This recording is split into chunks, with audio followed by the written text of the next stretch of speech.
తిరుమల శ్రీ వెంకటేశ్వర స్వామి భక్తులకు ఒక ముఖ్యమైన సమాచారం వెలువడింది. ఆలయంలో మార్చి 19న ఉగాది ఆస్థానం వైభవంగా నిర్వహించనున్న నేపథ్యంలో ఆలయ సంప్రదాయాల ప్రకారం మార్చి 17న మంగళవారం కోయిల్ ఆల్వాల్ తిరుమంజనం నిర్వహించనున్నారు. ఈ ప్రత్యేక శుద్ధి కార్యక్రమం ఆలయ పవిత్రతను కాపాడే మహత్తర ఆచారం. ఆలయ గర్భగుడి ప్రాకారాలు, దేవతా విగ్రహాల పరిసరాలను సుగంధ ద్రవ్యాలు, ఔషధ పదార్థాలతో శుద్ధి చేసి తిరిగి భక్తుల దర్శనాలకు సిద్ధం చేస్తారు. ఉగాది, బ్రహ్మోత్సవం, వైకుంఠ ఏకాదశి, ఆనివార ఆస్థానం వంటి మహోత్సవాలకు ముందు ఈ తిరుమంజనం నిర్వహించడం తిరుమల ఆలయ పరంపరలో భాగం. ఈ కారణంగా మార్చి 17న విఐపి బ్రేక్ దర్శనాలు, అష్టాదల పాద పద్మారాధన సేవలను టీటీడీ రద్దు చేసింది. అలాగే మార్చి 16న ప్రోటోకాల్ ప్రముఖులను మినహాయించి విఐపి బ్రేక్ దర్శనాలకు సిఫార్సు లేఖను స్వీకరించబడవని వెల్లడించింది.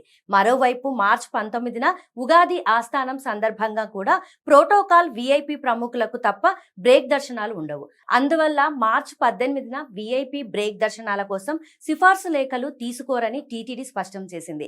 తిరుమల శ్రీవారి ఆలయంలో జరిగే ప్రతి ఆచారం భక్తుల ఆధ్యాత్మిక అనుభూతిని మరింత పవిత్రంగా మార్చే గొప్ప సంప్రదాయం అని గుర్తుంచుకోవాలి.